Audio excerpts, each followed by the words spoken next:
Il progetto nasce appunto da un grande rapporto di collaborazione che si è creato e si è sviluppato tra strutture, enti a livello regionale e nazionale. Importantissima è la collaborazione che si è sviluppata tra l'ERSA e il Ministero dell'Agricoltura. Non meno importante sono poi i rapporti che si sono rinforzati, creati e cementati tra ERSA, l'ARPA, l'Agenzia appunto regionale per la protezione dell'ambiente,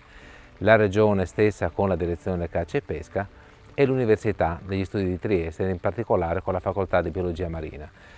Questo cosa ha portato? Ha portato appunto a creare una vera e propria squadra per cercare di rafforzare e sviluppare delle competenze nuove per l'attività in laguna, soprattutto per svolgere attività legate al nostro progetto finalizzato al recupero di una risorsa che un tempo è stata molto importante da un punto di vista economico per il comparto della pesca della nostra regione e che deve tornare a riprendere forza in modo tale da riuscire a dare forza e stimolo di nuovo ad un settore che adesso sta soffrendo in modo particolare.